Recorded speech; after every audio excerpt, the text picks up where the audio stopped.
is Asinine Radio. This is the weekly music podcast where every week we get into a different band, different artist, and we break down one of their records. We get into the music, lyrics, artwork, and everything in between. My name is Tyler, and way out there, hundreds of miles away, is Jeff. While you're listening, go to Spotify, Apple Podcasts, give us 5 stars, share all the posts, share with all your friends. If you're watching on YouTube, smash that subscribe button, and just keep listening, keep watching. We're in punk season right now. I think we're right in the middle of punk season. Right smack in the middle of punk season. We can always extend punk season if we want to, because it's been fun so far. I kind of want to do that, but wewe'll talk about that after the pod. We'll talk about that after the pod. So, you do your finger thing like this. Yeah, like a McDonald's, you know? Yes. Dun, dun, dun, dun. Exactly. So yes, we're in the middle of punk season. We are doing NOFX this week because we saw NOFX, or we were supposed to go see NOFX last weekend for their final shows, which we bailed on. Yeah. But that's okay. There was a lot of Sposas that weekend. Yeah. A lot of Sposas. A lot of shit we were supposed to do, yes. So what NOFX record are we doing this week, Jeff? Go. Punk In Drublic is what we're doing. So Punk In Drublic from 1994. Some might say, or it is their best-selling record, selling over 500,000 copies in the U.S., over 1 million copies worldwide. So that's why we're doing it this week. And also the festival that they've been putting on for over 10 years now was called Punk In Drublic. So we thought it was only appropriate to do this record this week for punk season. So let's give our origin story with NOFX, and then we'll get into first impressions and then just start breaking things down. So origin story, go. So, Pump Up the Volume. That's like really my true origin story. And that's, as you can guess it, where'd it come from? Where did I first hear NOFX first? Is through camp. Through the campers. And, man, that's crazy. Because I went to a YMCA camp, right? Mm-hmm. And like YMCA, because they get funding from the state and they get various, it's kind of a nonprofit type of thing. It's still a Christian organization. So there was a lot of praying. And it wasn't like weird praying. It was kind of like, yeah, we have to do this, so let's all just do it kind of praying. But we still pray. We prayed before every meal. We prayed at sunup during the opening ceremonies. We prayed at sundown during the campfire. And then we had like our quiet time, which is supposed to be like prayer time, but it just turned into quiet time. But it's still kind of like bizarre to think about, like how much music that I probably should not have been listening to, I was exposed to at a Christian camp. And hey, that's the way she goes, boys. Yeah. But yeah, I remember distinctively too when Louise first came on, and I thought that was because she's like, she had a walk with a silicone cock sticking in her ass, and I was like, oh my god. That blew my little kid mind. I just like, dude, there are so many words there that I don't know what they are, but I know they're bad. And that was hooked ever since. And then like around that same time, like the Bath of Least Resistance came out, and I love that, but I didn't know they were the same band until like a couple years after. I was like, holy fucking shit. And then like, I'm sure you're the same, like we scoured trying to figure out what album that song was on, only to realize it's never on a fucking album. But I didn't realize that till years and years later, after years of looking for it. But yeah, it was Pump the Volume, and at camp was my first introduction to NOFX. So yeah, my introduction, I say this a lot, much like you always say with camp, my introduction was through my cousin. My cousin's 2 years older than me. 2 years older than you. 2 years older than me. Yes. You know him. Yeah, of course. Stupid. I turned my hat backwards because I mean business. Business, yeah. Except you have one ear tucked and the other one's not tucked. One tuck, one no tuck. Yeah. Hey, don't you be quoting Seinfeld if you don't fucking know you're quoting Seinfeld. Do you know you're quoting Seinfeld? That's why I quoted it. Stupid ass. I think that's still on my Facebook profile too. One tuck, one no tuck. Yeah. That's one tuck and one no tuck. I remember it was on your MySpace. That was for sure. Maybe it was MySpace. Yeah, I think it was MySpace. But anyway, my origin story is through my cousin. We were in Hawaii. It was a family trip. We used to go every summer to Hawaii, and got in the car with my cousin, and we were kind of talking about music, and he's like, have you ever heard this band before, NOFX? And I had said no idea. And he's like, here, put it on. So I put it on my CD. He had a burned copy of Heavy Petting Zoo. Put that in my CD player. First time I ever heard NOFX. Blown away. I mean, what a way to come into NOFX is Heavy Petting Zoo. I mean, it doesn't sound like anything they've ever done up to that point. Up to 1999, you know. And it just, I'd never heard anything like it, and I just became obsessed with it. And I asked him if I could just have his burned CD. He's like, yeah, I don't care. It's a burned CD. I don't care. Have it. Take it. And I still have that burned CD. I should have got it out of my CD case, but yeah, I still have it. It's all fucked up now and everything. It's like bubbly and shit. There's no way to even play. But yeah, that was my first impression, was Heavy Petting Zoo from my cousin. And then I swear, like a couple months after that Punkorama came out, or I got that Punkorama with Path of Least Resistance. And then I just listened to NOFX consistently over the years. And yeah, it took me a long time to realize that song was not on a comp, but I just burned it from that Punkorama, so I always put it on, play or like burn mix CDs and things like that, and then eventually on my iPod. Yeah. So I always had access to the song, but I never realized it was on a comp until, because this is before you could just look it up and it's like, oh, this is just a B-side. There was no Wikipedia, so like nothing like that. Every time you go to Warehouse or FYE or Sam Goody, every time you go, or Suncoast, right? Every time you go to one of these places, you go right to NOFX, and you check every jewel case, like, no, it doesn't have it, no, it doesn't have it, no, it doesn't have it. Not realizing that you're never going to find it that way, baby boy. Yeah, because I mean, it was on Punkorama, but the other comp it came out on was the 45 or 46 songs that weren't good enough to make an album or something like that. That comp didn't come out, I think, until 03, maybe 02. So it came out way after the fact. But that's a top tier NOFX song. It really is. I mean, it was done during the Punk In Volume sessions, right? Yeah. Yeah. I mean, that song belongs on it. Like you can hear it on that record. I don't get why it was a B-side. It's not like it's a long song or anything like that. It's stupid. I think a lot of these bands, especially in that era of Punkorama, they withheld, because like that Pennywise song too, I think they withheld songs specifically for like comps, or they did songs for comps, especially the Punkorama comps. Okay. I think I read somewhere, someplace, at some point in some time, that's why they did that. Maybe if they're like maybe because they're really close to like Brett Gurewitz and stuff like that. Yeah. Because I mean that's an epitaph. It's an epitaph compilation. So maybe if they're close enough to them. Well, also remember the one Punkorama had the demo version of Secure Horizons. Was it Secure Horizons? Yeah. Or Guttermouth? Yeah. Which came out like a year before Covered with Ants came out, which is weird too. But I don't know. Whatever. So that was first impressions, origin story. That was origin stories. Let's get into first impressions of Punk In Drublic from 1994. What do you got? Go. This is one that I listened to like the least, I guess, because it was such an easy transition going from like pop punk into NOFX. NOFX is damn near just, it's basically fucking just pop punk music, just a little bit more aggressive and a little bit snottier. So I kind of went from like Pump Up the Volume onward, and then it took me a while to go backwards, but I didn't like start at the beginning. I kind of went backwards from Pump Up the Volume. So it went from like Pump Up the Volume to like Earism, or no. Yeah, because I did listen to Earism too, because I was like, oh, that was high school, right? Yeah, like 03. We were well into high school. Yeah, so like that's when I was really into pop punk, so I listened to that one. That was really pop punk. And then I kind of like went backwards. What fucking came out right before? What's that one? Fuck, dude. So lost it all. Right? Yeah, so I don't know. I went backwards, and like nothing grabbed me. Nothing grabbed me the way the pop punk stuff really did until Drublic. And then it really wasn't until I heard like Don't Call Me White. I was like, oh, that's these guys? Like they do Don't Call Me White? Mm. That's another song too that like people played at camp all the time. And what was cool about camp too was like camp in Anaheim, there's a vast array of different races and people. But like the one song that I always remember all these people like singing along to was like every black counselor that was there, every like Asian counselor that was there, they'd all play Don't Call Me White, and they'd sing along to it. And I always thought it was so funny. And like I never knew that was NOFX. Yeah. Like it just never, like again, like these are my counselors. They're not my friends. They're not my peers. These are not guys I text on the weekends. Like I see them once a fucking year. Yeah. I see him in September, the first week of September, every single year. And that is it. I didn't go to the school in Anaheim. I went to Yorba Linda and Rio Vista, in a different part of Anaheim, big city. Yeah, very. Like I didn't see him very often. So like my entire like musical knowledge basically comes from 1 year or 1 week out of every single year, for 15 years.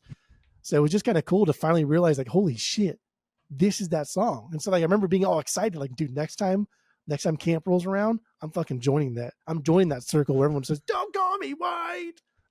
And I did it. It was so cool. And it's like, you're fucking like 12 years old. Yeah, It's really fucking cool. amazing. It's fun. It's funny. It's cute. It's I don't know. It's awesome. But yeah, that's when Punk and Drublic really clicked for me. It was probably like, I guess we were probably like 15 at the time. That's probably like sophomore year of high school, because I was still going to camp and volunteering and stuff. So Yeah. that's when it really clicked. I was like, oh shit, I didn't know it was these guys that did that, because I went forward, not backwards. I get it. I mean, Punk and Drublic with me, it came a little bit later on because it was Heavy Petting Zoo was my introduction, and then I got into Valium, which I was really really into, and then I kind of just stuck with those two records. I dabbled with So Long and Thanks for All the Shoes, really dug that one, but it wasn't until, honestly, I didn't get into Punk and Drublic until like maybe late high school, like closer to Wolves and Wolves Clothing, when that, right before that record came out. I went back and I listened to Punk and Drublic, and yeah, it's just, I was a late bloomer with this one. I mean, I don't think it's their best record. I ranked it pretty mid tier, but it's still a fantastic record. I really really do love this record. But I mean, it lacks a lot of melody. A lot of the melody that you hear on most of their records is in the 90s and 2000s. It really lacks a lot of that. This is probably, out of all their 90s, like Hefe 90s stuff, this is the most straightforward punk album they put out during that decade, I would say. So that's my first impression. It's just a super straightforward punk record. 17 songs. I think it's 40 minutes. So it's actually one of the longest records they've put out. It's a very long record for them. Yeah, there's just a lot of fucking songs. And because of that, it's the songs dude, bleed. It's 1994. It's crazy to think like what came out in 1994, right? Just jaw-dropping records that came out in 1994, and then here's fucking NOFX, like keeping the torch alive, still like bringing it forward, like the punk stuff, and it's really really really good. Like, yeah, maybe like every song here isn't like iconic, catchy, NOFX-y, but the songs that aren't, Pump Up the Volume, Wolves and Wolves Clothing, catchy, pop punky, are just straight fucking punk. Yeah. Are just straight up like gross punk. A lot of these songs are a minute and a half long. There's like nothing over 2.5 minutes here. This is a punk record through and through. And to come out at a time when like, this is not what America was listening to, really. And yeah, that's, I mean, Green Day, Dookie came out this year. Nu metal had just like blown up because Korn's first record came out. So I mean, nu metal was the next big step. Pop punk was coming in because of Green Day and Offspring, and then Blink, and a couple years after this. But I mean, nu metal was really the thing that was huge coming in at this point. And for NOFX to still make this kind of punk music, I mean, I could see why it fell under the radar. Also, at this point, they refused to do any interviews with MTV. They didn't really want to make music videos, and when they did, they didn't want to give it to MTV. So they were very kind of anti-establishment. Yeah, MTV hated them. K-Rock hated them. Like everybody that was going to make them anybody did not like them. Because they all wanted to control NOFX. They wanted to dictate what their next record's going to sound like. They wanted to give them the big producers, and Fat Mike was like, I could do this all myself. Like, fuck you guys.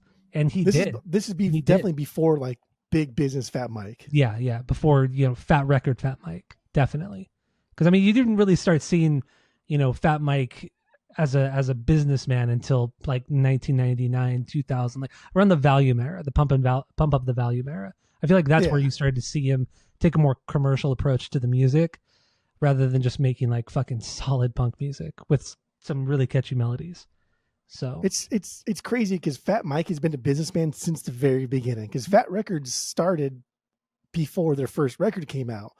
They just didn't have any money to do it, and they said we can get better distribution deals if you just go through Epitaph, and we can get some more money that way. Because Fat Records, their first EP or their first couple singles are on Fat Records. Yeah.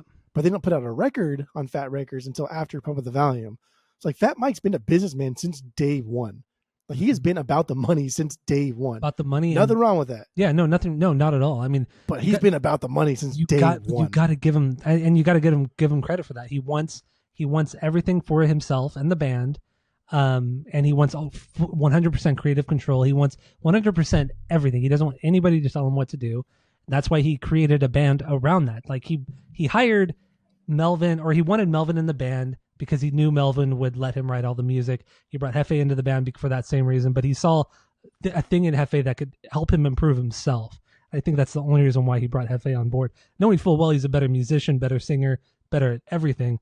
But he knew Hefe would let him do whatever he wanted to do, but still help him personally, be a better musician, be a better singer, and so on and so forth. And then Smelly is Smelly. He just goes with the flow. So I don't have anything bad to say about Fat Mike in that sense. I think what he's kind of done in later years with all the drug use, it's just like, man, dude, you're getting too old for it. You're getting too old for it. What you're throwing your arms up over here? Who gives a fucking? Who cares? Because it's affected a lot of the music, and the music just took a downturn after Coaster. You like first of all, the music took a downturn before a Coaster, okay? But you like Self-Entitled. You like Self-Entitled dumbass shit. I do, but like I said in the rankings, Self-Entitled is still very much like the B sides of Coaster. But if you listen to like any other band that has this kind of like longevity, right? Any other Offsprings or Green Days, your Blink-182s, your Sum 41s, your Led Zeppelins, if you have any of these other bands that have this kind of longevity, they put out records that are bad. NOFX has not put out a record that was actually bad, like dumb, kind of like unnecessary, but not bad. So like the fact that Fat Mike is still writing bangers, because single album still had like a double album still had a banger on it. So he's still writing like banger songs, the same fucking song over and over, Mr. Bob Dylan, but like he's still doing it. And yeah, like he likes to do a fucking ton of drugs. And like to say that like, because the big thing is like, well, he's an asshole to his bandmates, and like, bitch, he writes all the fucking songs, dude. Like, NOFX is Fat Mike. Fat Mike is NOFX. Yeah, you get him out of there. You can still tour. Like, nobody's gonna fucking see that. I would never pay to go see NOFX without Fat Mike. That is stupid. I wouldn't either. Unless he was like a revolving door of like famous singers and musicians, that would be cool. But like, get the fuck out of here, dude. Like, no. If Fat Mike likes to do a bunch of drugs and spend his money on that and be an asshole, then fuck, who cares? That's his life. You only get one. It is. Carpe diem, homie. Carpe diem. Carpe diem nuts. So whatever. I like Fat Mike. I like that he literally from day one has lived his life exactly the way he fucking wants to live it. And when he thinks he's drinking a little bit too much, he switched to cocaine. And when he's like, you know what? I'm kind of doing a little too much cocaine. I'm going to switch to Quaaludes. And when he's like, I'm doing a little too much of this stuff. Like, fuck it, man. Cool. Like, your body's trash, but like, if you don't care, I don't care. Do what you want, man. Yeah. Yeah. I like Fat Mike a lot. I really, really do. I really do. I don't. It's just the only thing with Fat Mike that gets frustrating is that he can come off as very, very arrogant, and it gets tired. I get very tired of it. It's boring. It's just like, dude, like just constantly talking about drugs, and it almost to the point where it becomes his personality. Like that's the only thing he talks about. It just that was the problem with the single and double album. Yeah, it's just boring. It's just straight up boring. I don't care, and he does come off as very arrogant and like he knows better than everybody else. And I get it. He's made a great career for himself. He's done a great job, but there's a way to present yourself to where you don't come off like kind of like a douchebag, an arrogant douchebag, which he's come off like in the last 10 years, especially he's come off like that. Is that not like punk as fuck, dude? Is just like still tell people like, I don't give a fuck. Fuck you. I'm gonna do what I want to do. I do a lot of drugs. But also, fuck off. We also know the punk mentality is pretty fucking stupid. We talk about that very often. Like that kind of attitude can be very tiresome, boring, stupid, especially as you get older. You're like, God damn, dude, it's just really a young man's game. Like once you turn like 20, you realize like, damn, this is all pretty fucking stupid. The whole punk ethos, the whole punk mentality. Like it's cool when you're young and you have no responsibilities. You don't have to worry about anything. You can go fucking sleep on the floor at a different person's house every day. Like it doesn't fucking matter. But as you get older and become an adult, a real adult, it's just like it transitions. I shouldn't say like it goes away. It just transitions, right? Like you transition from being like a punker in your teens to not. And you think like, I don't give a shit what I wear. I'll wear whatever the fuck I want. I don't care what people think about me. But like you really do. That's why you buy the same fucking clothes everybody else buys in the punk scene. Yeah. And then you transition to a punker adult, and you say like, I'm just gonna wear fucking black jeans for the rest of my fucking life. And they're the same pair of black jeans I've been wearing forever, and I don't give a fuck. That's me. It's cheap, and I'd rather spend my money somewhere else. Why is that not punk? That's punk. That's what I do. Or like I'm gonna wear the same ripped up shoes I fucking always wear, and I don't give a shit. Whatever. I am the biggest punker in the world because I do all of that. I know about that. No, I am. I live punk. I live and breathe punk. You live something. You breathe something. You breathe shit. The fuck you gonna rank this number 7? You're wild. You're a wild boy. I did rank this as You're number a wild 7. boy. Yeah. Seventh Absolutely wild. best NoFX record. So let's get into. Do we have any stinkers on this one? No, we have no stinkers. Not even close to stinkers. Butts are for pooping. Butts are for pooping. Yes. I think every song here is actually a banger, except for the last song. Agreed. But I get it. But I only listed my 5 top bangers. Okay, that's fine. Just because there's a lot of songs here, and I wasn't gonna be like, oh, this song better than that. Just fuck that. At some point, it got kind of hard to do all 17 songs. I did rank all 17 of them, but I'm fine. I'm just fine doing our top 5s. I'm totally fine doing that. Because after a certain point, it gets a little tedious. Because it's hard to go back and forth and like, is that song better than this one? Well, it's not that bad. Fuck it. But once again, like there are moments on this record where one song bleeds into the other, especially when a song's a minute and a half. The next song's 2 minutes, and it's like, okay, well now you have a full song right there. You might as well just combine the 2 songs into one. I mean, some of them are supposed to be like that, right? Yeah, especially there's one specifically. What is it though? I think it's Punk Guy. Punk Guy and Happy Guy?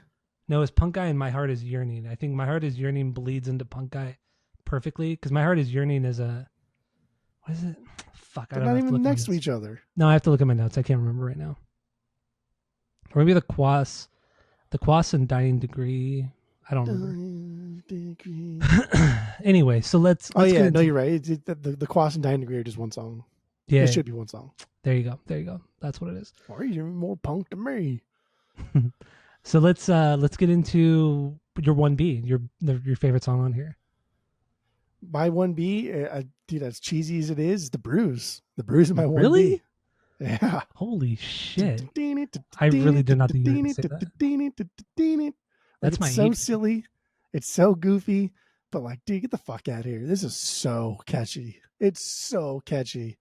It is. And that guitar tone when it's in the beginning and it's just like, but in the beginning it was like when I first played it at the shop, I was like, dude, these speakers blown out. Like, no, that's just how horrible it sounds. And like this whole pursuit of tone thing that like punkers like try and pretend to do. And Fat Mike is the biggest like flip flopper of this too. And he's done interviews on the complete opposite ends of the spectrum. And like now in the single double album era, he's more so on the in line of like, dude, it's a guitar. Just fucking play it. It's punk music. Don't think about it. Whatever you play live, just do that shit in the studio.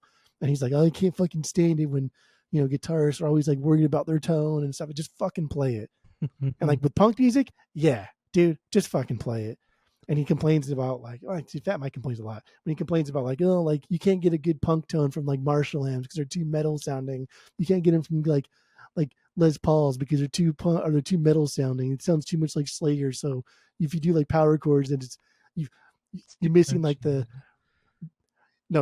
if you do a whole minor chord, then you're missing like that fucking whatever that minor part of that minor chord is because it sounds too metally. But it's like, man, what the fuck? That's all Melvin uses. He's like a Mesa Boogie, I think. I don't use Marshall, but I think he's been using a Les Paul fucking forever. For his whole fucking career. I've only ever seen him play a Les Paul.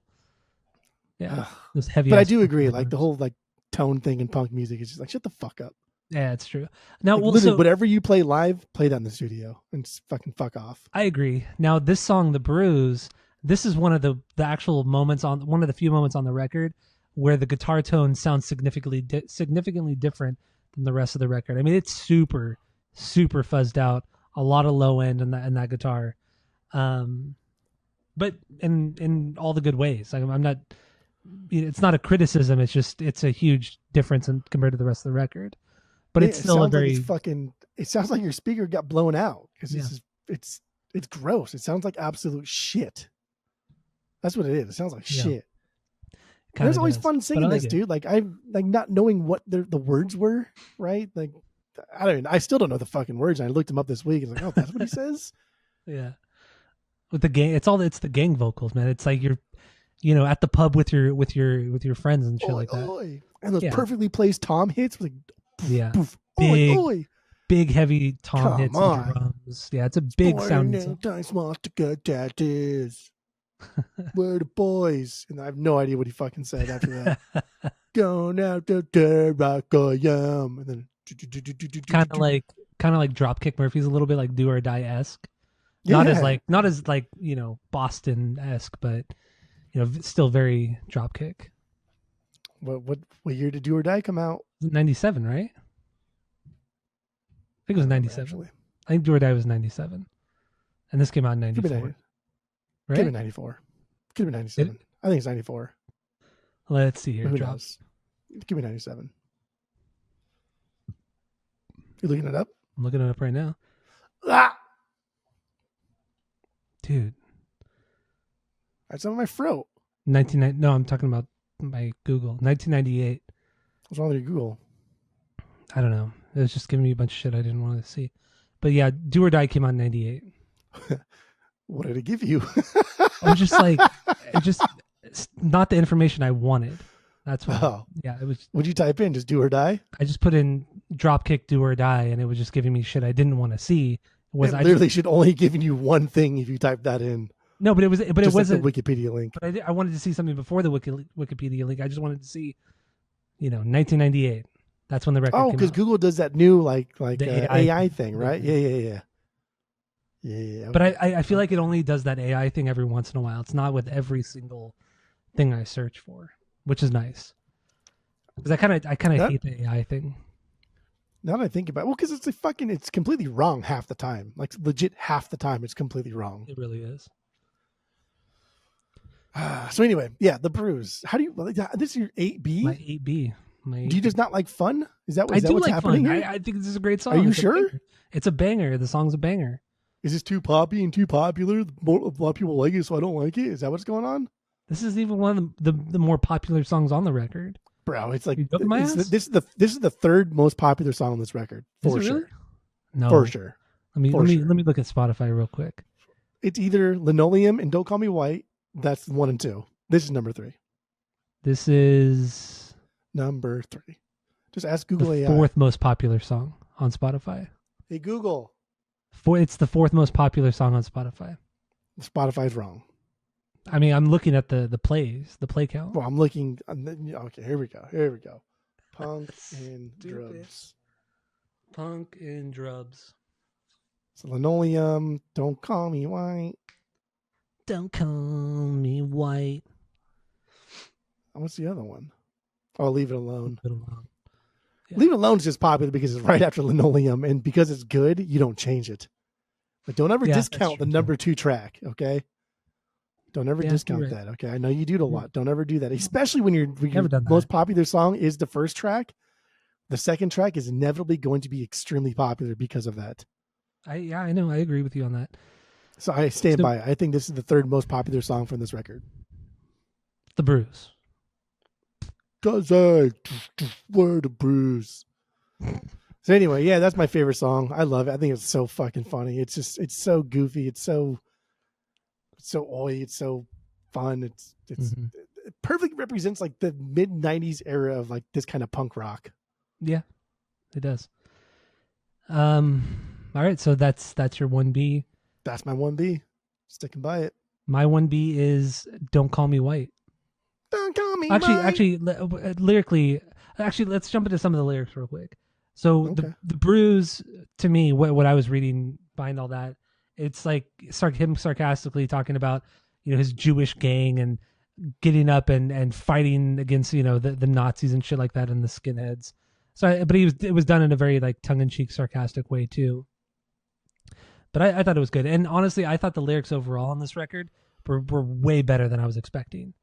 They were just more they weren't thought deep out or anything. They just perfect. They matched the music perfectly. But I still feel like they were a little bit more thought out than a lot of punk bands, especially like throwaway punk bands or even just rock bands. Like when you look at a band like we did Stone Temple Pilots a few months ago, like everybody talks about Scott Weiland's lyrics and everything, and I thought they were just a little too pretentious and over the top, and I don't know. With this, I was expecting so little, and I was kind of impressed by Fat Mike's lyrics. That's true. His rhyming, you are really expecting so little. I know his rhyming was good. His delivery of certain lines and the way they're kind of structured in the song was actually really interesting, really good. And just the subject matter was sarcastic at times, serious at times, So there's a lot more nuance to his lyrics than I was ever expecting. So it was good. Don't call me. And yeah. No, it's funny. This is cool too. The whole the Doc Martin thing too, with the waffle making, kicking through the shin, meditation, and like the Doc Martens were Nazi boots, mm-hmm. Das boots, but adopted by the punk scene. That's kind of funny, right? I like that because punkers are idiots. Yeah. Do you remember when we were in Germany and we saw all those skinheads in Berlin? Whatever, I can't remember. Was it Berlin? Yeah. Yeah. Not that I don't know like that specific culture and whether or not though they were Nazis or neo-Nazis or whatever, but it was kind of funny. Like, oh, look it. But I remember we made a point to avoid them and not go near them. Yeah, for sure. Because we had already been harassed by other groups of people while we were there, and felt very uncomfortable around certain people while we were there. So we were like, if they look a little off the beaten path, we're probably not gonna go near them or again get their attention. This is the time before I couldn't just like text somebody or ping me your location and I'll call somebody. Right? It was kind of like, we're not like totally on our own, but we're kind of like on our own. So let's mind our P's and Q's, let's have a good time, and let's get fucked up and do some fucked up shit. We did. We really did when we were there. We really did. We did not get into any trouble. No troubles. No trouble at all. There are times where we probably should have gotten into troubles, and times where we did things where like, dude, why the fuck? That was rude. But no, but we never no trouble. No trouble. All right. Yeah. So anyway, your number one's "Don't Call Me White." Don't call me white. Yeah. I was just not. Where does this one sit for you? Do you really want to know, or do you not want to know? It's number 2. You're just you're stalling. This is my number 5. After all this, like this is my introduction to the band, blah blah blah blah blah. Because there's songs on here that are just better. This song's not great, but I think this song is probably like the best representation of NOFX. Like if you had to just give somebody one song that represents all of NOFX, I think this is it. It's so punk. It's so like the first line, "Don't call me white." Yeah. And it's like, dude, you're white. Like, no, he's Jewish. So like the whole assimilation of Jews and white culture, whatever, that's a whole different thing. But like, it's still a punk song. It's still fun. It's still kind of got like that kind of like horrible sounding guitar sound, but it goes somewhere. It does something, and it's cute. It's fun. It's fine. Yeah, it is.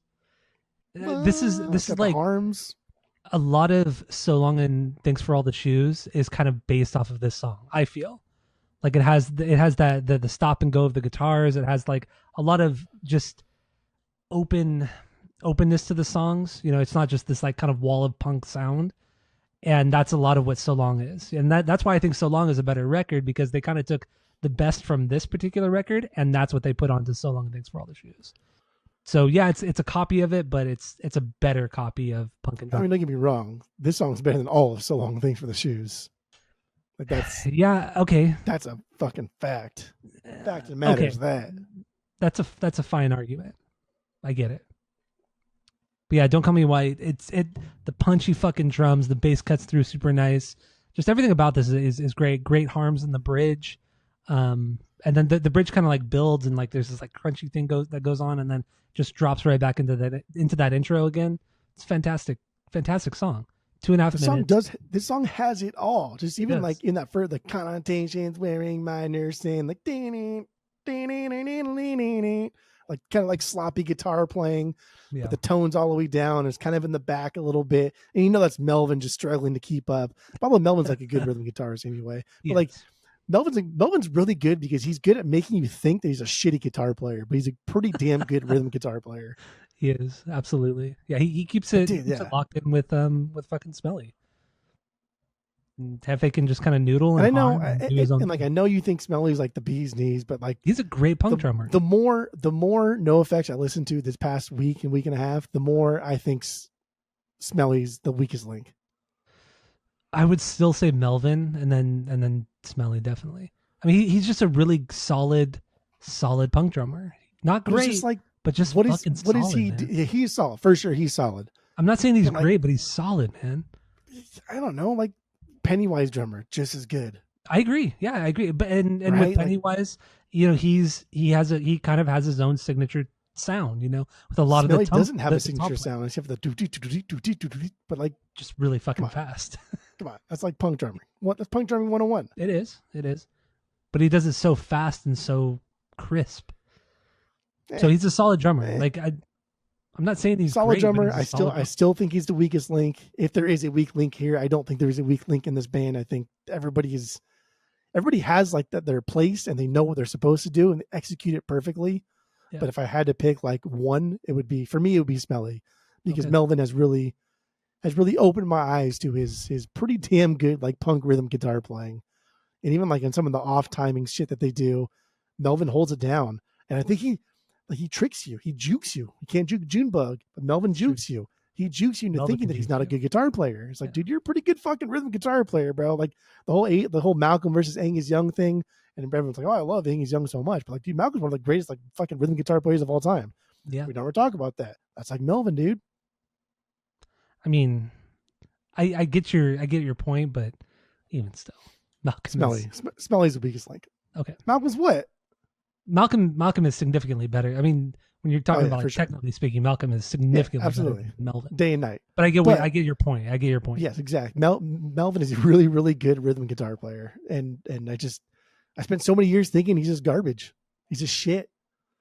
Up until like last week, we were He talking. got me with Discord. the decline when they were closing out. He got me with the decline. That's what, yeah, dude. That's what got me. Yeah, more for me and you. Yeah. God, I'll tell you. Are we gonna get into that now? Is that what's gonna happen? Are we transitioning into that?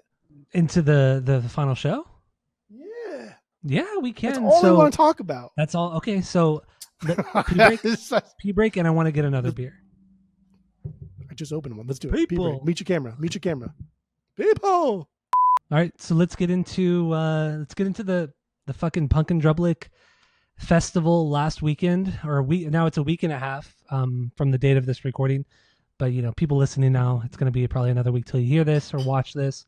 But we were supposed to work that particular festival, the Punk In Drublic festival, the last 3 days, but we actually just bailed on it. Didn't go, but we did watch the live stream of the final night on Sunday. Teared up. There were some tears that were shed. Laughs. Did you shed any tears though? You're notorious for being a fucking monster. I did.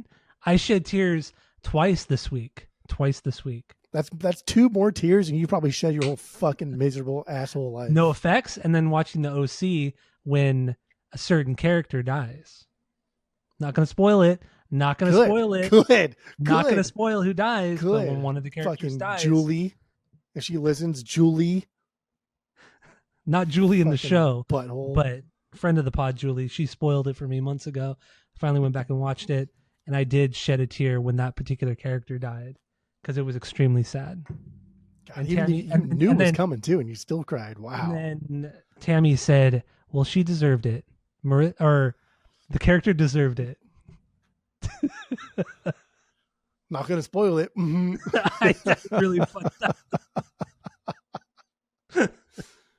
Well, all right. Anyway, back to this NOFX show. Yeah. So like the Punk In Drublic, this is their last tour, and like normally, like who gives a fuck, right? And then they'll do something else later on in life. But like Fat Mike really, I believe him. I believe him when he says like I'm not doing this shit no more. Like maybe he'll come out as like a cameo for the Rancid song or whatever it was. But I think like the biggest takeaway from watching that final NOFX show was just like, dude, this is like a part of our childhood that is now coming to an end. Yeah. Like feeling as an adult never hit. Like it's hit hard in various times. Like when Kobe died, that one kind of hurt pretty bad. Yeah. But also like when NOFX broke up, it was kind of like, damn, dude, like this is like a lot of the things that we wrote like in our band and things that we jammed to and concerts that we banned, like you could always rely on NOFX to release an album every X amount of years. They were always there. Yeah. And like they never left. It was never great, but like they're always there. But now that they're not there, just you feel lost. And then like, man, the Decline, that song, like I always thought it was good. Like I would never buy into the vinyls. I will now, but like I never thought I would buy into the vinyls. It's like, yeah, it's a good song. It's fine. It's cool. It's a long song. And I'll tell you, dude, that is one of the coolest things I have probably ever seen in a live performance of my entire life, is when NOFX was done. And like Fat Mike was the first one to stop, and then Hefe stopped, and then Smelly stopped, and then the stage was bombarded with countless musicians. Like, oh, look at that's him. There's Feldman, there's Mike Guerrero, but then like Fletcher. all you hear is Melvin just keep like that fucking decline riff just over and over and over, and I was like, wow, this is like poetic shit. That was so fucking good. It was a great, and I don't think it would have been as good if we were there, just because it would have been so chaotic if we were to be there, I think. Yeah. So it was nice that we got to kind of like watch in the privacy of our home and the comfort of our room.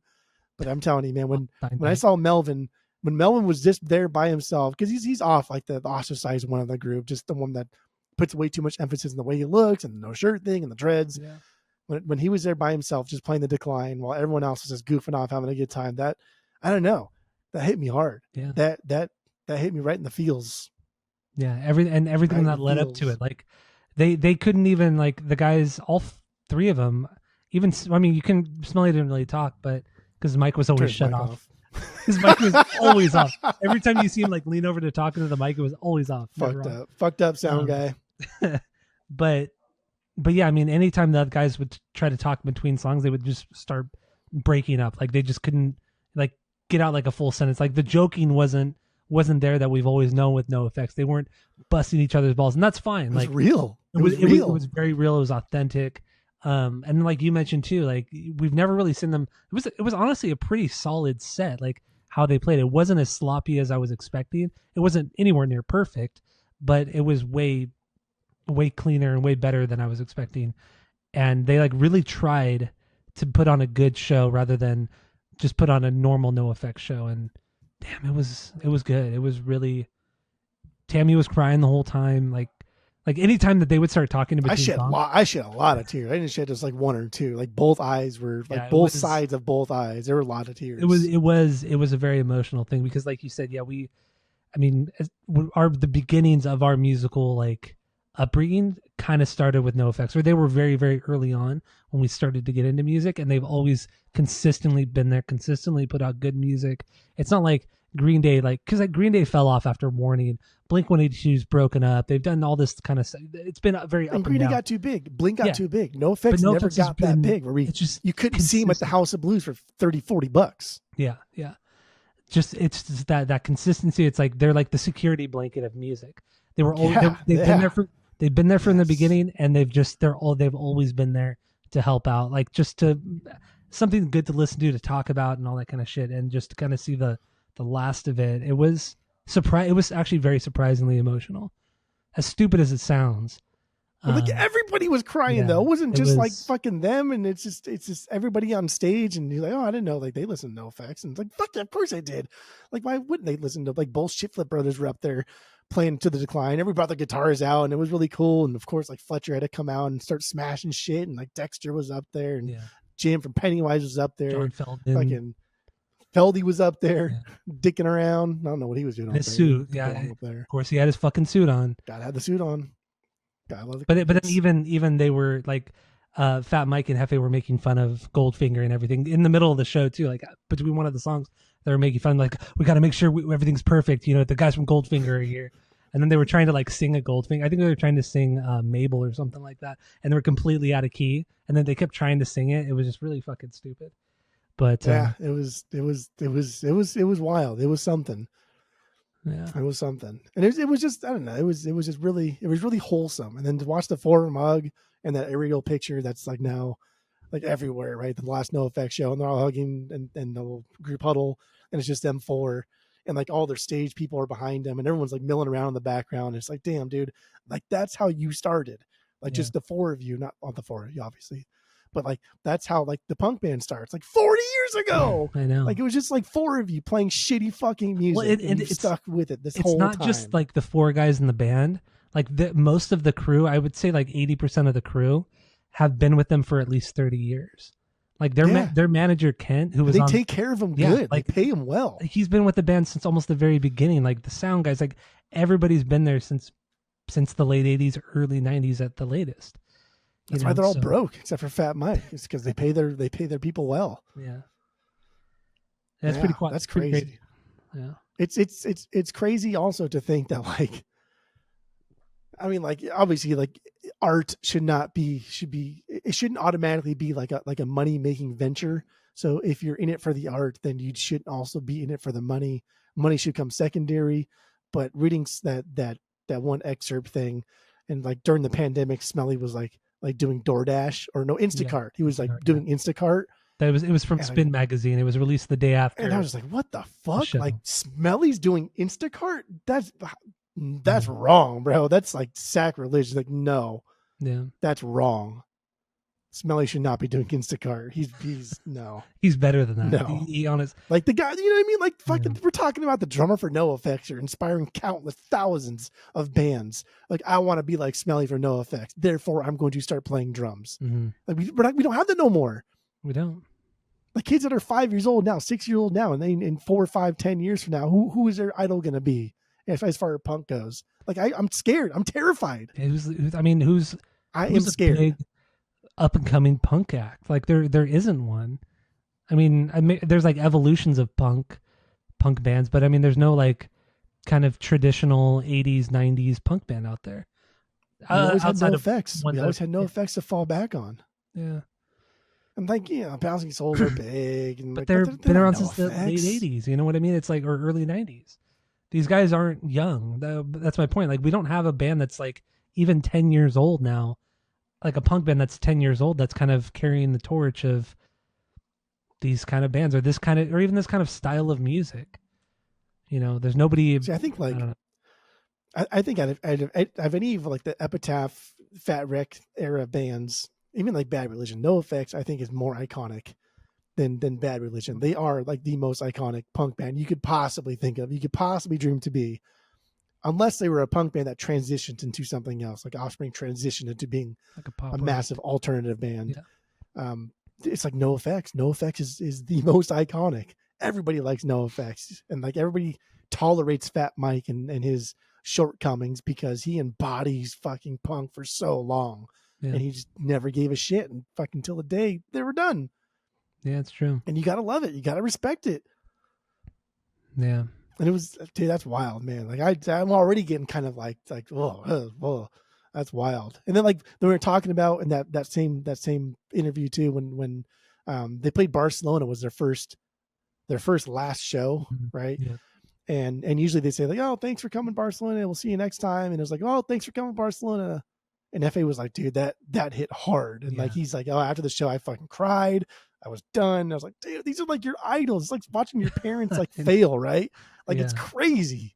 I know.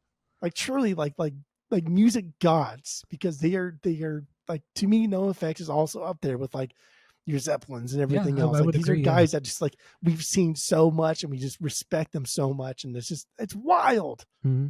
Oh, it was emotional. That was a ride. It was, and they played for maybe a good hour and a half. Like it was a longer set than I was expecting, even though, yeah, there's the banter and everything in between, but even still. And that was sad too, because you could tell that they're all looking at each other thinking like, dude, this next song could be our last. This next song could be our last. And there were times where like, yeah, should we play this one? Let's play this one. And they played a new song they had written like, fucking 8 years ago, some shit. They played their first song they ever wrote together before like Hefe was there. And that was fucking dope. But it's like, you could tell they're looking at each other thinking like, dude, this is our last song. Like they don't want they don't want it to end. Like there were moments too where you could tell like they just want to keep going and going, and you could feel it. Like you could just feel like they don't want to stop. And there was this like constant energy, and it never the show never lagged. It never dipped in energy. Is because you could just tell they wanted to keep going. They did not want it to end. They were so afraid for it to end. And chills. But it was funny, like when everybody came out and after the song kind of finished, it was like watching the end of an SNL episode. You know, everybody's on stage, the cast, the crew, everybody's They're up shaking there, hands, saying hugging. Yeah, it was for like 45 minutes because the feed just kept going and we just kept drinking and just like I know, we didn't even sit down. Remember, we're standing up next to the TV. God, we were sitting down. We're like fucking 3 inches from the fucking TV the entire time. We're just drinking. Like, oh, look at There he is. Oh, where's Fletcher? Oh, where's Fletcher's fucking breaking guitars and shit. So good. Yeah, that's probably something we should bring up too, is like the whole Fletcher thing, right? Fletcher, that's a rite of passage, and and he took Mike Herrera's bass, and Mike Herrera loves that bass, Creamsicle and bass. just smashed the fucking shit out of it, and then gave it back to him after he fucked it all up. And like I remember in some different MXPX fan groups that I follow, the comments were just wild. They're like, I can't believe that guy did that. Who is he? Like bro. Like to be honest, like even though Mike Herrera is probably devastated that it happened, like he has to feel appreciated because he's a part of that community. And part of that community is dealing with Fletcher. I did hear a rumor. I did see something that it wasn't the actual Creamsicle bass that everybody thought it was. It was a knockoff of that. So, see, if Mike Herrera was smart, that's what he would have done. I think that's what it was, though. I think Mike or somebody, fuck, what did I see? It was maybe like 5 or 6 days ago. They made a post saying like it was the bass that Fletcher smashed was actually a duplicate. It wasn't that actual Creamsicle bass. You don't go on stage knowing Fletcher's going to be there and bring something that you don't want smashed. Well, and then he smashed stupid. Brett Gerwitz's bass, or not bass. I don't know what he smashed, whatever guitar or bass he had. And I guess it's like some super expensive guitar. Yeah, just fucking smash that shit up. Fuck him. Yeah. And he's like stumbling around and shit. People are like holding him up, but I was honestly expecting Fletcher to come out earlier than the very end. But it's just like, that they were probably holding him back because he would have come out earlier in the set. But there was probably like 7 people holding him back. Like, just relax. You're gonna get it. You're gonna be able to go out later and do your shit. So I thought that too. I was thinking more along the lines of like even Fletcher recognized like the magic in this moment, right? Even Fletcher was like, all right, I'm gonna let them have their thing because like this belongs to them right now. Yeah. I'm gonna control myself. Okay. Because like Fletcher does know self-control, and like listening to him on podcasts, like he does know self-control. He's fully aware that he has to pay a lot of money for the shit he damages. But it's like that's punk rock, dude, and it's cool to like think that like a lot of these bands are opening up for Pennywise, right? Like how many bands have we talked about that opened up for Pennywise in the early days and have like vastly outgrown Pennywise throughout the years? But it's crazy that Pennywise is the band that so many punk bands in like the Southern California area have opened up for. Yeah, and they're still going strong, but they're not near the same level as NOFX. But of course, man, it's cool. It's good stuffs. It is good stuffs.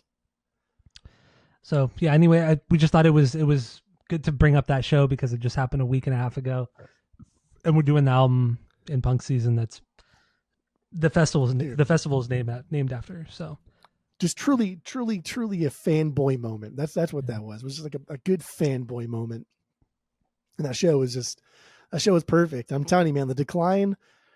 I've never thought of Decline in the same way as I have since watching that last show. Yeah. And now Decline is just like, that's like my jam. That's like my favorite song. It's a great fucking song, man. Can't get enough of it. Melvin standing there while chaos is ensuing behind him, and he's slowly playing those chords out just by himself. It's like, damn, dude, that's just like, oh, it's so poetic. It is. It really fucking good. All right. So chills, daddy, chills. Anyway. Let's get back into the album. Let's get into your 2B here. Jeff wears Birkenstocks. Yeah, you wear Birkenstocks, yes.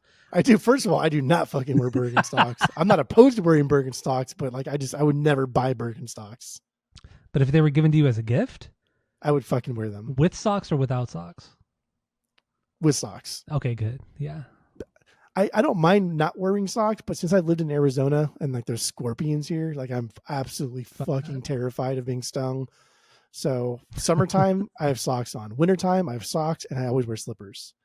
Okay. All right. But I don't put the slippers on the floor. I put the slippers on top of something, and every time I have the slippers, I squish them and then shake them and then look inside. That's a good move. Squish, shake, look.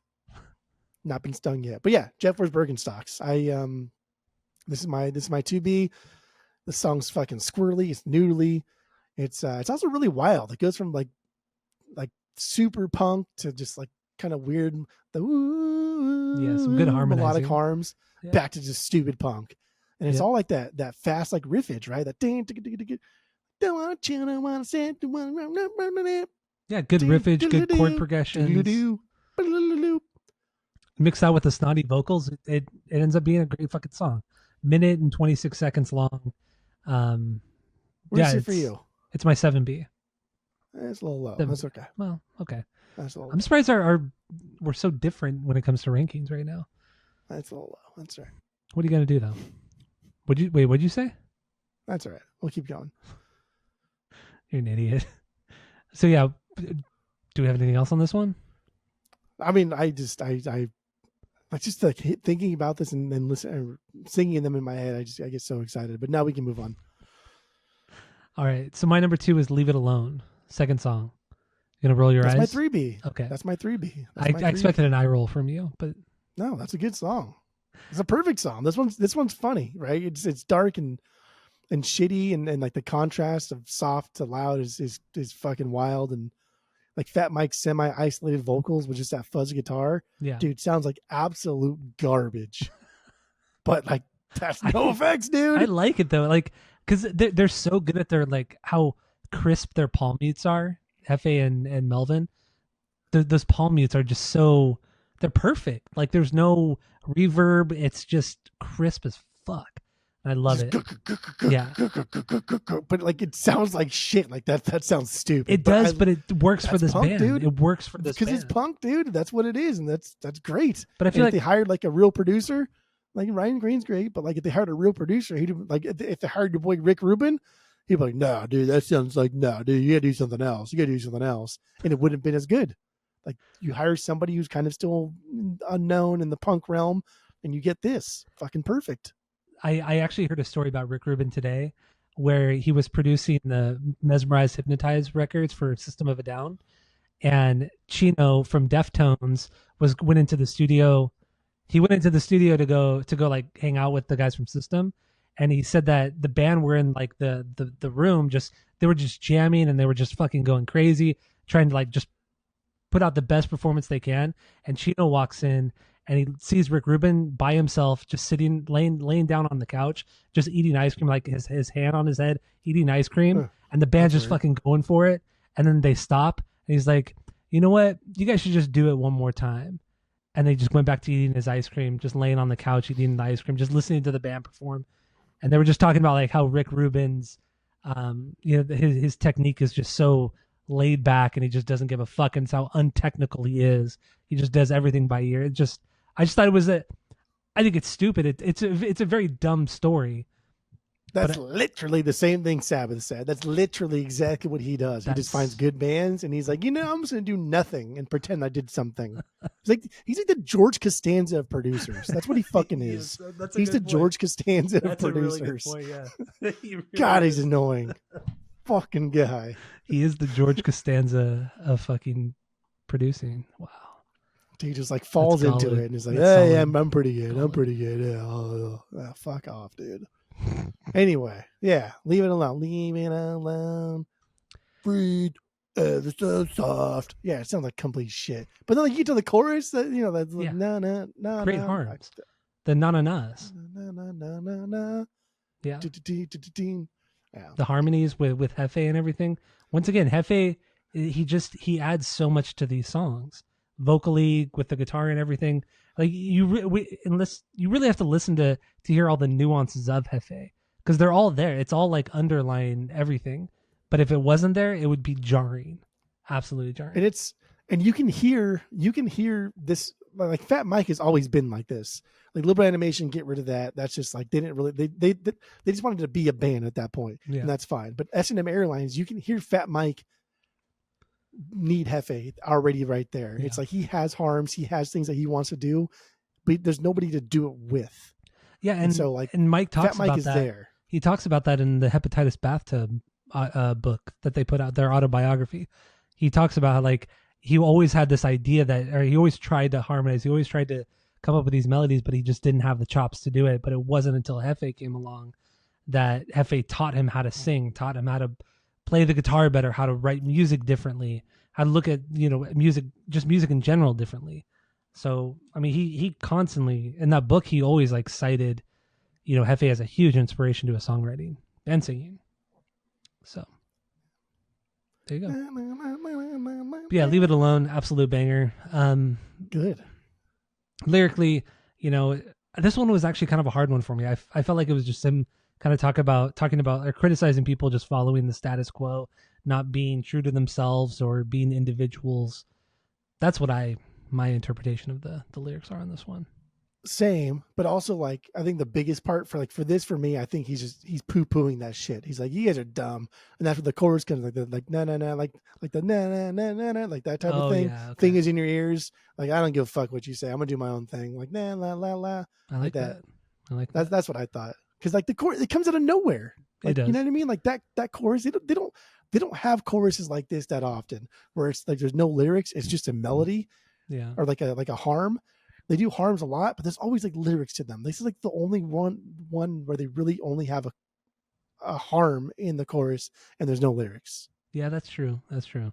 But also that chorus could be viewed as them making fun of like pop music and saying, music is just follows the status quo. People just do what's poppy and what's going to make them money. So they do the Yeah, stupidest, simplest kind of thing they could do, and that's what that na na na part is. Kind of like which is all also very like Blinks all the tongue in small cheek because things. that's Yeah. exactly what NoFX fucking does constantly. And Fat Mike knows that when he writes these pop songs with crunchy guitars, he's gonna make a little bit of money, but also keep his punk card. This punk art. All right. He's So never lost his punk no, card. he But never he like did. He never he did. gets close. He gets close. He does, but then, oh god, sometimes though when he talks and he talks about like, I want to stay punk. I want to, what would Darby Crash do? What would Sid Vicious do? It's like, dude, Darby Crash and Sid Vicious were just such pieces of shit. Like, why would you even like from like a punk standpoint? Why would you even want to like admire these two guys, especially Sid Vicious? He was like Do the you know worst of them. But Darby Crash was Do you know fucking who he terrible said too. his favorite guitarist was? Fat Mike's favorite Probably fucking guitarist Pat was? Smear or something, right? It's It was Pat Pat Smear. Smear. Oh, He said Pat Smear. He said I like Pat Smear a lot because he didn't even own a guitar in the fucking beginning. He would just show up to shows and he would play when he was with the Germs and be like, "Oh, hey, can I borrow your guitar?" And like he just fucking play. And if he broke a string, he would just turn his amp off, change his string, and if he came back, then he came back. If he didn't, he didn't.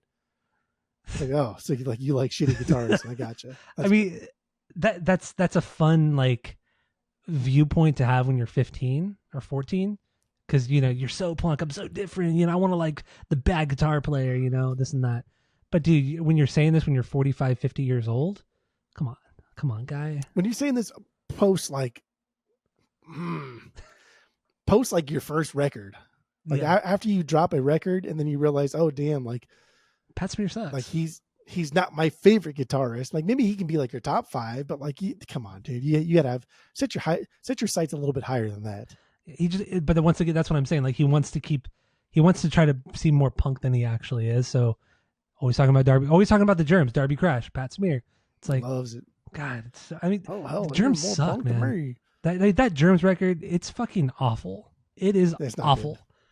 The only people who like it are pretending that they like music or pretending that they like punk music or that music. Pretend like music in general. Dude, it's just that Germs record's garbage, man. Like we talk shit about the Sex Pistols and Ramones and, shit like that, but Germs is just straight up bad. That's a bad record.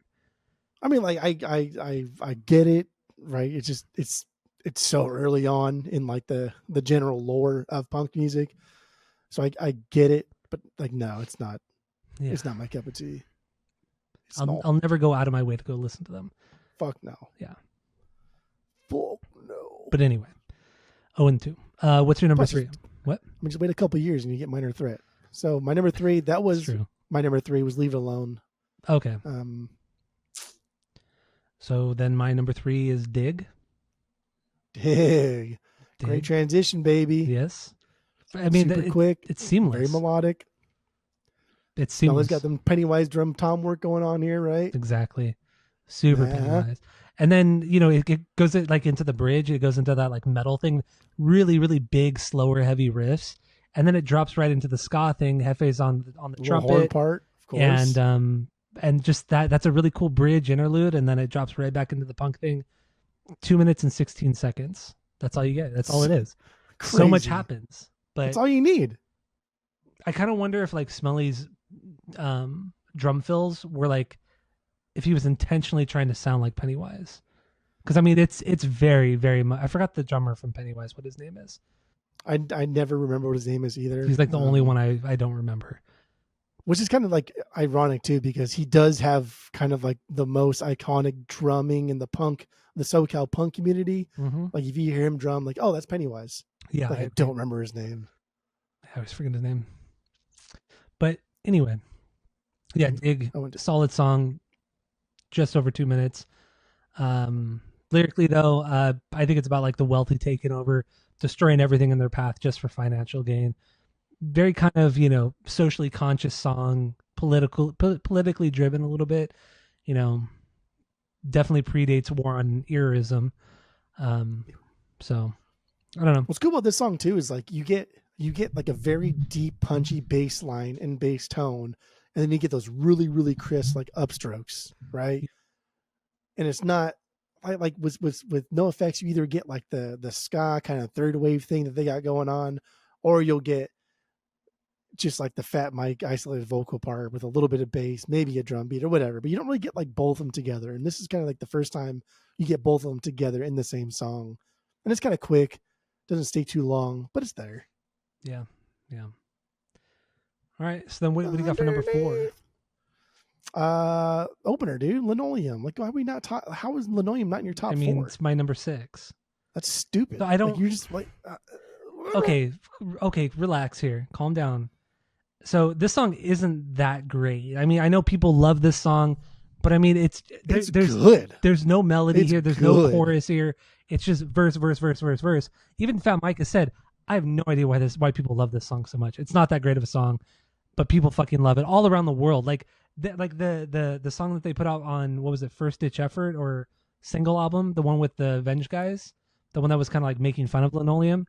Yeah. That video, that music video for the song is all like fans covering the song Linoleum. That's the entire video. So it's just like clip after clip after clip after clip after clip of just people covering Linoleum. And he said it rips, dude. It's a good song, but it doesn't.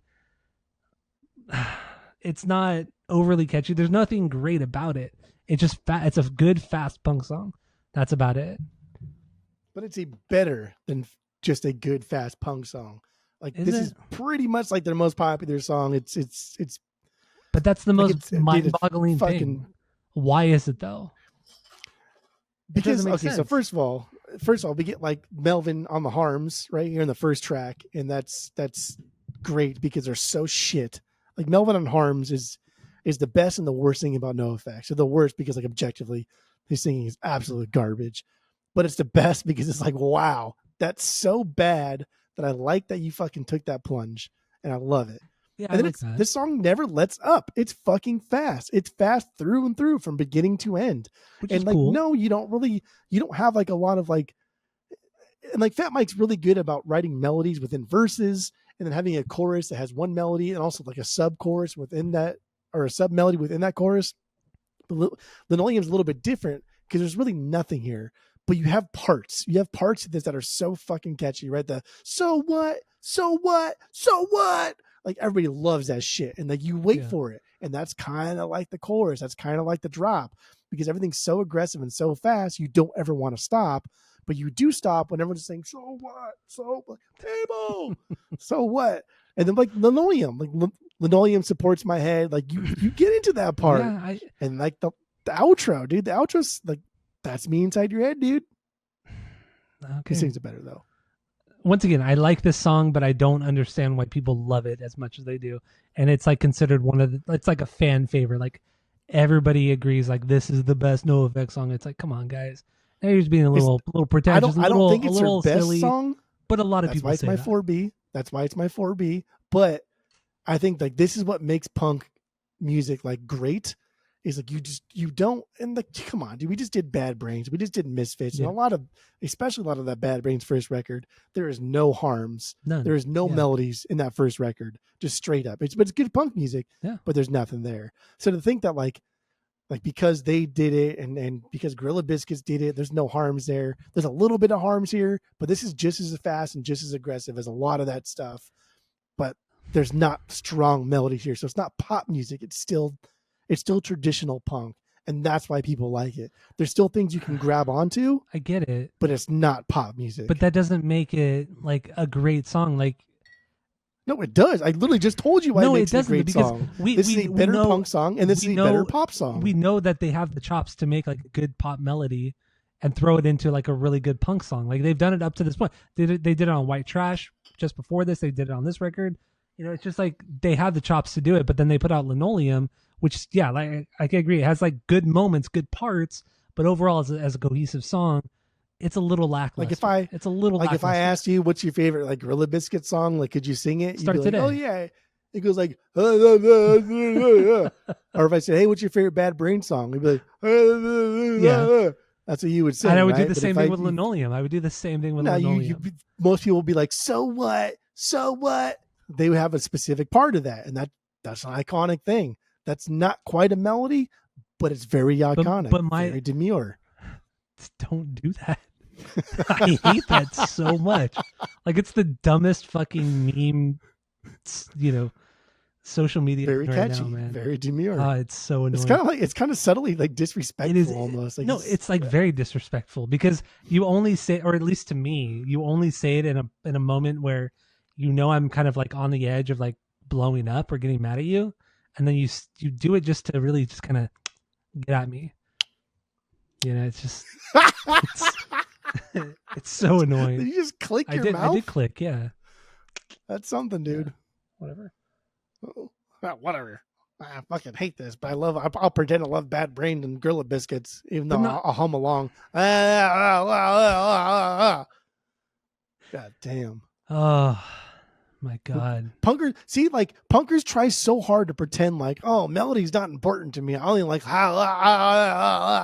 That's a great face you're making too. Punkers try so hard, and like, come on, I agree. Like the punker mentality. I don't have that mentality. That's the point. I don't have that mentality. I don't. Why are you covering the mic like you're actually talking? The people at home, people at home can't see. If they're listening, they can't see my very facetious nature. Yeah, stupid. Anyway, yeah, Linoleum. I get it. People love it. It's just mid tier for this record. Definitely mid tier for this record. You're crazy. Well, you think this is a mid tier album anyway? Yeah, it's true. This is a mid tier record. I think people are just so stuck in their nostalgia. They're so stuck in, you know, just like, oh, this is what I should like. Oh, this is NOFX. Everybody else likes this record. I should like Punk In Drublic. It's like, dude, shut the fuck up. But you don't have to like. You don't have to like this record. This doesn't have to be like a top tier record. I've never met anybody who likes NOFX who has said Punk In Drublic is their favorite record. Everybody that we know, David, none of us. Oh no, David would say White Trash. You're right, but he would put Punk In Drublic number 2. He would put Punk In Drublic number 2. But everybody claims to love this record. They say it's so great, which it is great. But just it's in the NOFX canon. All those things are true. It's mid tier in NOFX canon. That's just not. That's the way she goes. Objectively wrong. That's the way she goes. Empirically wrong. You've been proven wrong. I don't make the rules. Data. I don't make the rules. You follow. See, like I follow science. You follow whatever the fuck you follow. Those are the differences between us. Fucking live, laugh, Valiant love. Thor. You fucking Valiant Thor over here. You believe in your thing. I believe in science. that lyric's always stuck out to me because it's so stupid.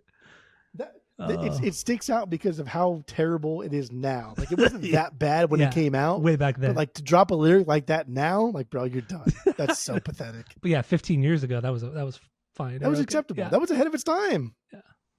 You believe in your thing. I believe in science. Which is also funny because they're from Venus and that's their whole shtick. But yeah, that's all right. Get lost in the message. Get lost in your books, Tyler. I love Valiant Thor. Fucking can't wait till we eventually do Valiant Thor on the podcast. But you've been delaying that for many, many weeks and months. So do next week. Fuck it. No, we're in punk season, baby. They're not a punk band, dude. I want to do next week, but you don't want to do it, so that's all right. All right. We have Linoleum lyrically. I think this is like from the viewpoint of like a punker or a homeless dude, you know, just kind of their view of the world and their everyday life. That's kind of what I think the song is about. It's cool. It's different. So. Okay. What do you got on this one? If you have anything. I mean, I'm just looking. I mean, we could just, I feel like we're probably, are we getting there? I think we're about time. It's about time for a wrap up. let's run through the songs real quick because there's some notes I want to get through, some stuff I don't really care about. Okay. The cause is cool. Doing it for the cause. Yeah. I like how this one builds into the chorus. Fat Mike knows how to write really, really fun drops into choruses to where like it flows naturally. So the cause is cool. Yeah. I like that one. Good mid-tempo NOFX song. I like it. My Heart Is Yearning. That's a funny little jam song. It's more of an interlude. We get Hefe singing. Yeah. That's cute. That's fun. Very ska police sounding. The use of the steel drum is there. Very cheesy and stupid because the steel drum sounds stupid. But then he does the operatic like vocals. So it's all silly. It's fun. Perfect Government. How did the cat get so fat? That's the big takeaway from here. But I don't know if you noticed, but the end of this record, when they're practicing the how, like that part. Yeah. That's I think it's the same exact recording excerpt. Like I think they just actually took that file and dropped it into the beginning of it would have been Me First and the Gimme Gimmes Blowing in the Wind when they start that song. Really? Because it starts off with how, and then how many roads must a man rock down? It's the exact same. Like it's not like a cover. I think it's the exact same fucking thing. Okay. So yeah, moving on. Oh, that's kind of interesting and fun. The Quas. This one's good. Dying to agree. What goes into it. Fleas. It's good. Lori Myers. Good. Yeah, Kim's voice is so punk in this song, dude. She's like, who's Kim Shattuck again? She was in a band that I've never heard of before. Yeah. And then died fairly recently. But she looks familiar. She's got a punk voice. The Muffs. I thought she looked like Taylor, like my ex-girlfriend. She kind of does. Oh my gosh. You're right, she does. That's crazy. Yeah, the band The Muffs. Now there's anything wrong with that. No. I mean, she's your ex, so. But yeah, I've heard of the Muffs. I'm not familiar with any of their music. I've never listened to anything by the Muffs. Yeah, she's 56. I've only heard of them because of NOFX. Yeah. But yeah, that was cool. Like her voice is fucking punk as shit, dude. It was the most punk thing on this entire record. Very Brody Doll. Very Brody Doll. Good, but not bad. This was good. Yeah, that's true. Yeah, Brody Doll is terrible. Punk guy. Perfect punk song here. What's cool here is on the vinyl version.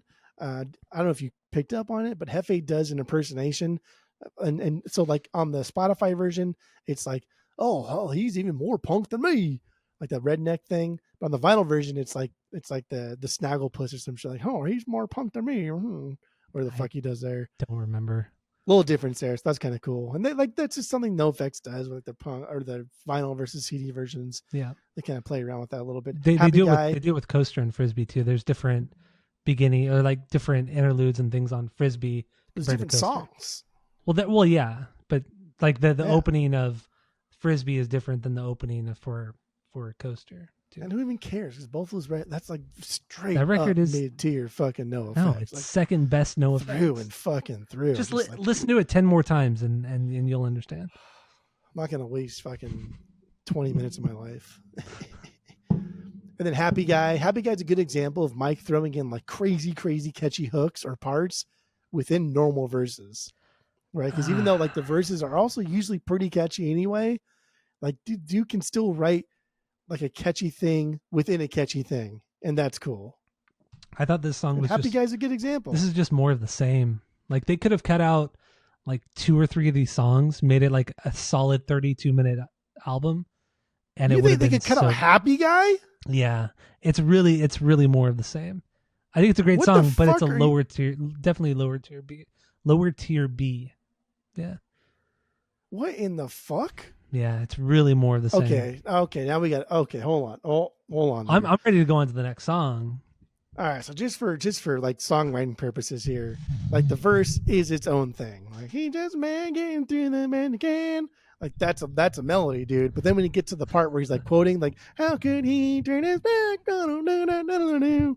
Like, dude, that's 2 different melodies going on in the same fucking verse. You don't get it. But if you did get it, it's also a lot of something that they already do on this record and that they've done on White Trash It's not like it's something new. It's just more of the same. It's not bad. It's not bad by any means. Double melodies in a fucking verse. It's not you're throwing bad. You're poo-pooing that away It's because not like, a I've bad already song.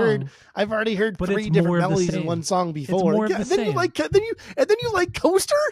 Love Coaster. And then you say you like Love Coaster. Love Coaster. Oh my god, you're something. That's the way she goes. You're something. It's the Did way you she fucking goes. fall down today or something?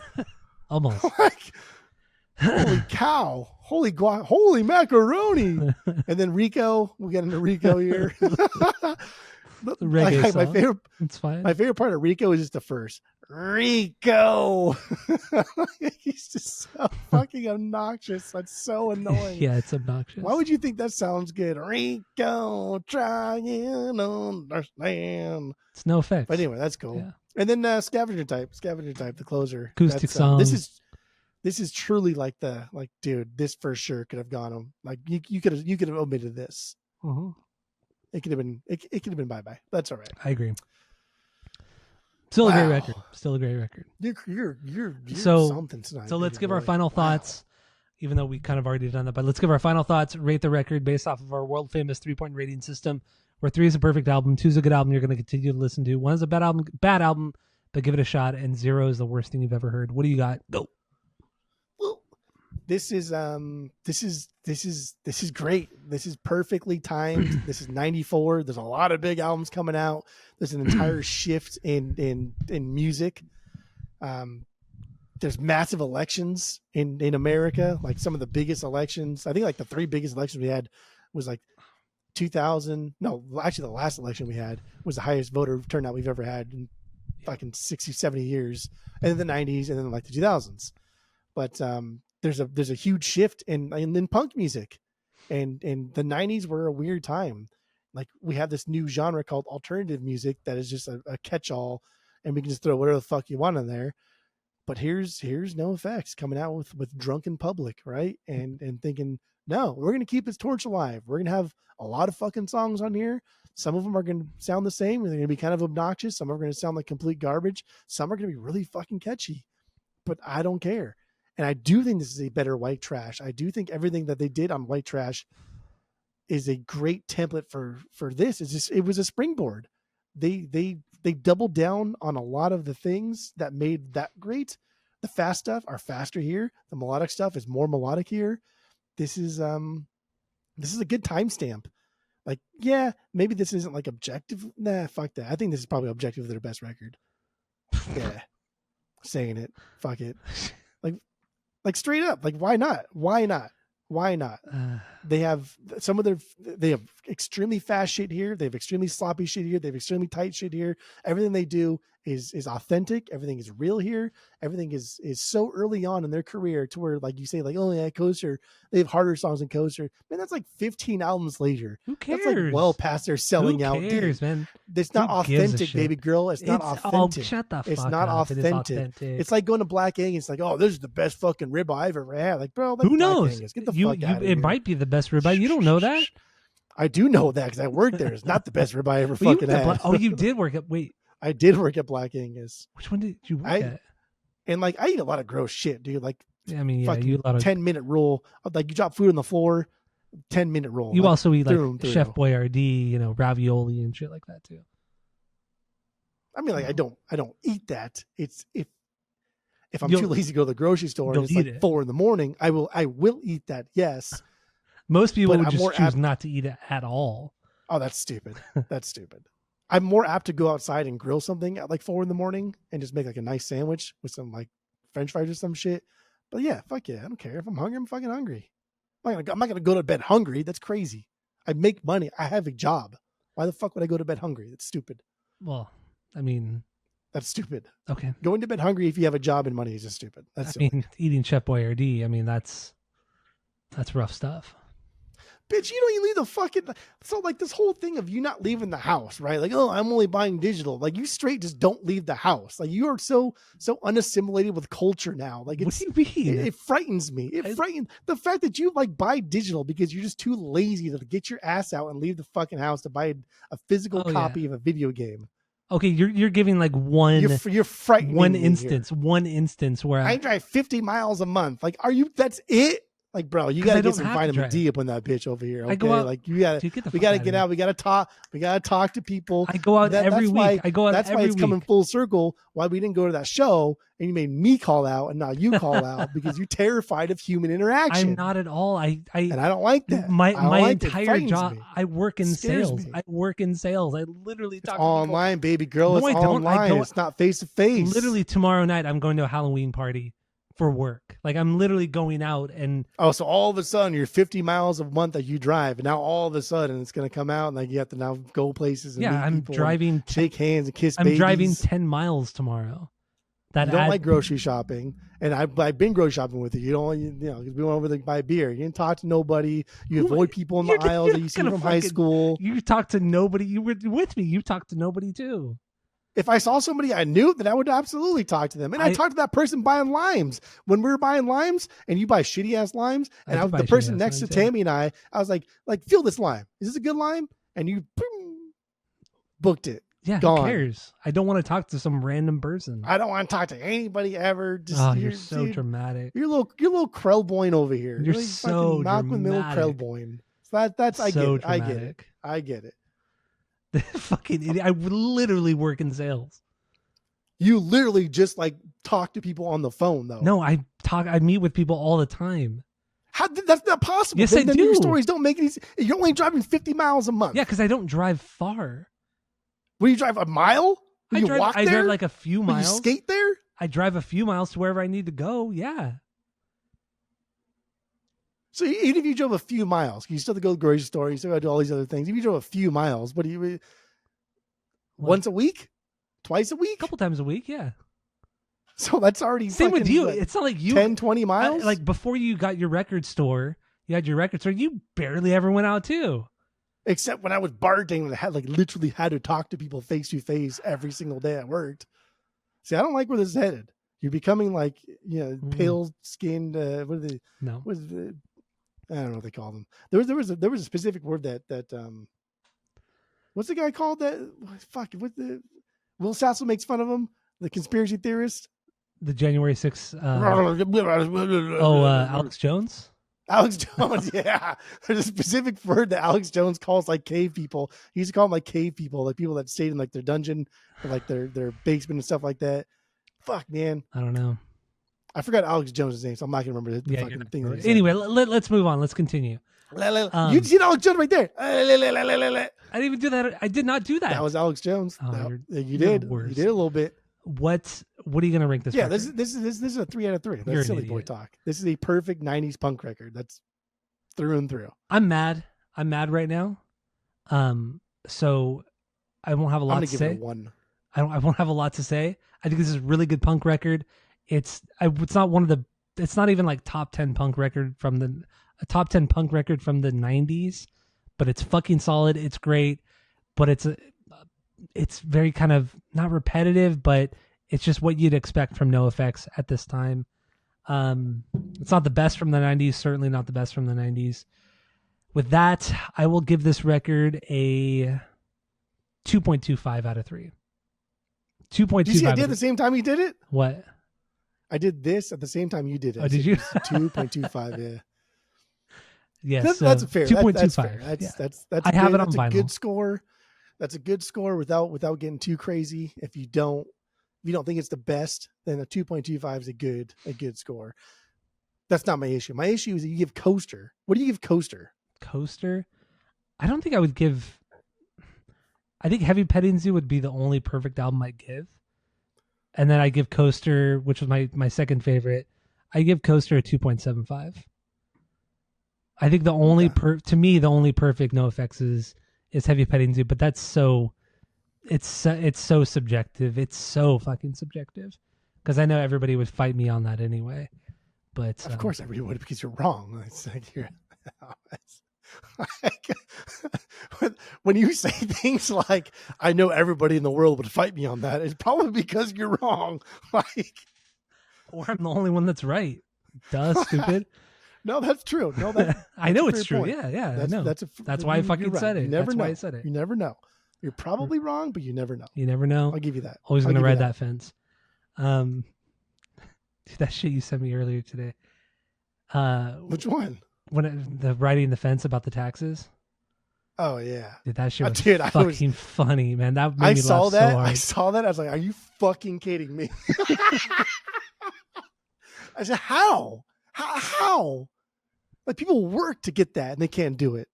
I literally did nothing, and that's crazy. Like honestly, I don't think I've ever seen exactly even like that. That was breaking even on my taxes. Got to ride that fence. Got to ride that fence. I don't know how it happened.